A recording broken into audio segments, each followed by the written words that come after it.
Well, it's Paul McCann again, and here we go talking about the main reasons that people fail in their eBay businesses. And today we're going to talk about reason number one. We talked about it a little bit in the introduction. It has to do with feedback. Feedback is your reputation on eBay. People who start eBay businesses seem to underrate the value of good feedback.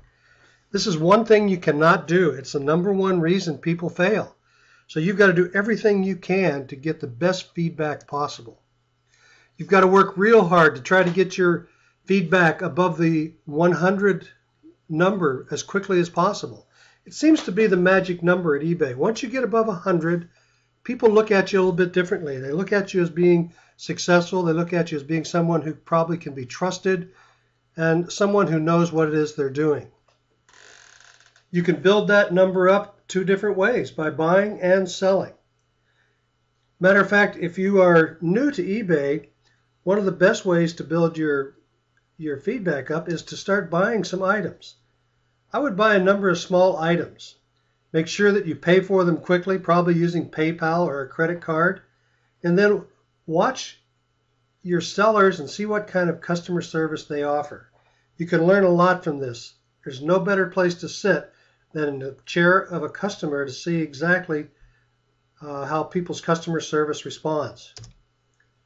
Because you know customer service is going to be the key to this whole thing working.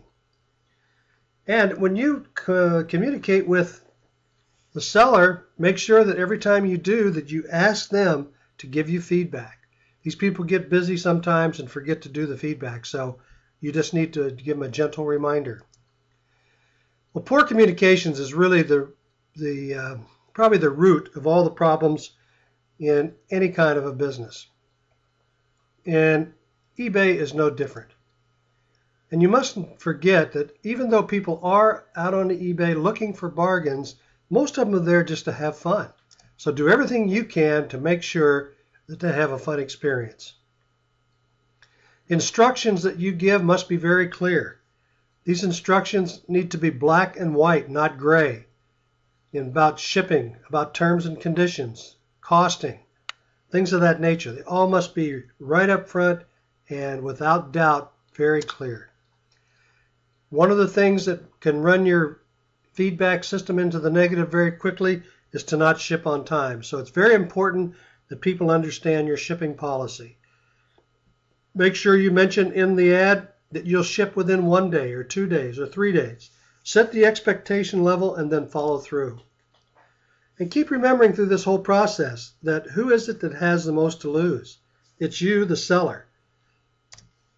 So there may be times when you actually choose to take a sales hit, where you'll decide to lose a sale to get out of a situation where you're having a feedback war with a customer.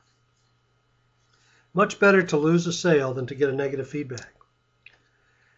But when you do run into that customer that you have a problem with, refuses to pay, it's time to report them to eBay. That does two things. One of them, it notifies eBay that this particular buyer is not a competent buyer, and they'll put them on the no payer list. And once they've done that, they cannot give you a negative feedback in addition to that. So here's the things to remember in closing. Remember who's got the most to lose in this situation, and it's you, the seller. So you're just going to have to do whatever it takes to keep your feedback positive.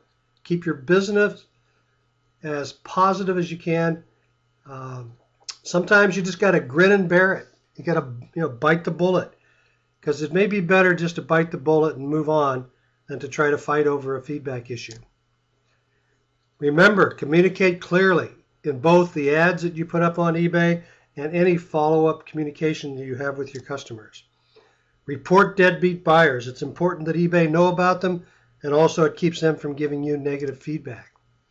But you're going to have to prepare for the fact that there will be a negative sometime. There will just be that customer that no matter what you do, they're not going to be satisfied. And they're going to give you a negative feedback. There's two ways to prepare for that. One of them is the things we've talked about above.